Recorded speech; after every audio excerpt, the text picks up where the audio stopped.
ಮತ್ತೆ ಹೇಳ್ತೀನಿ. ಇವಾಗ ಫೋಟೋ ಹಾಕೊಳ್ಳಿ. ಮುಖ ಬರೀ ಮುಖ ಮಾತ್ರ ಅಬ್ಸರ್ವ್ ಮಾಡಿ, ಆಯ್ತಾ?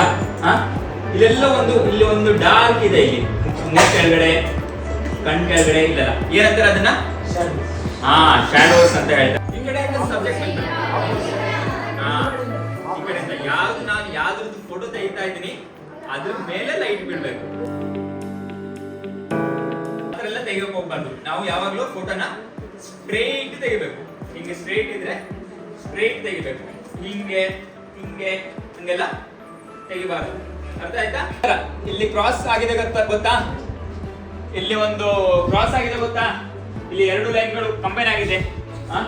ಇಲ್ಲಿ 2 ಲೈನ್ಗಳು ಕಂಬೈನ್ ಆಗಿದೆ. ಲೈಟ್ ಇರಬೇಕು, ಕ್ಯಾಮ್ರಾಗೆ ಲೈಟ್ ಬೀಳಬಾರ್ದು. ಅರ್ಥ ಆಯ್ತಾ? ಯಾವುದೇ ಫೋಟೋ ತೆಗಿಬೇಕಾದ್ರೆ ಹೇಗೆ ತೆಗಿಬೇಕು? ನಾವು ಯಾವ್ದನ್ನ ತೆಗಿತೀವಿ ಅದ್ರ ಮೇಲೆ ಲೈಟ್ ಇರಬೇಕು. ಆಯ್ತಾ? ನೆಕ್ಸ್ಟ್ ವೇರ್, ಎಲ್ಲಿ.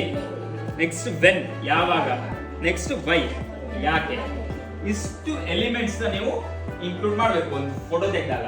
ಫೋಟೋದಲ್ಲಿ ಇಲ್ಲಿ ಇವಾಗ ಸ್ಟ್ರೈಟ್ ಇದೆ, ಆಯ್ತಾ? ಇಲ್ಲಿ 2 ಲೈನ್ ಇದೆಯಲ್ವಾ? ನಾವು ಸ್ಟ್ರೈಟ್ ಫೋಟೋ ತಗೊಳ್ಳಕ್ಕೆ ಎಷ್ಟು ಹೆಲ್ಪ್ ಆಗುತ್ತೆ ಅಂತ ಹೇಳಿದ್ರೆ,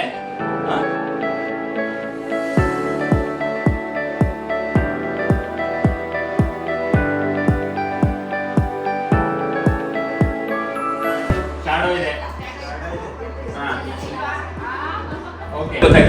ಶಾಡೋ ಬಿಡಬಾರ್ದು, ಲೈಟ್ ಫೋಕಸ್ ಚೆನ್ನಾಗಿರ್ಬೇಕು, ಬ್ಯಾಕ್ ಗ್ರೌಂಡ್ ಚೆನ್ನಾಗಿರ್ಬೇಕು, ಪಿಕ್ಸೆಲ್ ಜಾಸ್ತಿ ಇರಬೇಕು, ಕ್ಯಾಮೆರಾ ಚೆನ್ನಾಗಿರ್ಬೇಕು.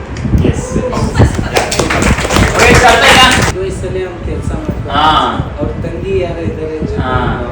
Exactly right. ಇದೇನೋ ಲೈಟ್ ಅಲ್ವಾ?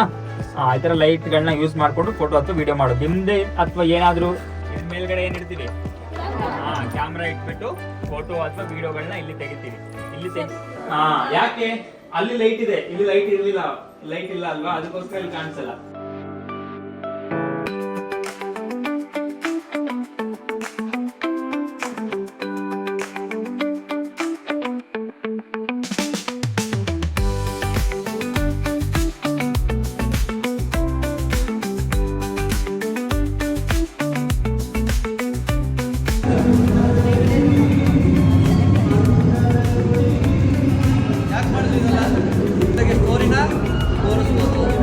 ಒಂದೇ ಪಡದಲ್ಲಿ ನಿಮ್ಮ ಅದೊಂದು ಪಡದಲ್ಲಿ ಇಡೀ ಜೀವನ ಒಂದೇನಿರುತ್ತಲ್ಲ ಆ ಕತೆ ಬಂದ್ಬಿಡುತ್ತೆ. ಕರೆಕ್ಟಾ? ವೆರಿ ಗುಡ್, ಚೆನ್ನಾಗಿ ಮಾಡಿದ್ರೆ ನಾನು ನೋಡ್ತೀನಿ. ಬೆಂಗಳೂರಲ್ಲಿ ಟೋಟಲ್ 40 ಕಮ್ಯುನಿಟಿಲಿ ವರ್ಕ್ ಮಾಡ್ತೀವಿ. ವೇಟ್ ಪಿಕ್ಕರ್ಸ್ 40 ಕಮ್ಯುನಿಟಿಲಿ ವರ್ಕ್ ಮಾಡ್ತೀವಿ. ವೇಟ್ ಪಿಕ್ಕರ್ಸ್ ಎಲ್ಲಿದ್ದಾರೆ ಅಲ್ಲಿ ಮಾತ್ರ 35 ಸ್ಕೂಲು 35 ಅಂಗನವಾಡಿಗಳು.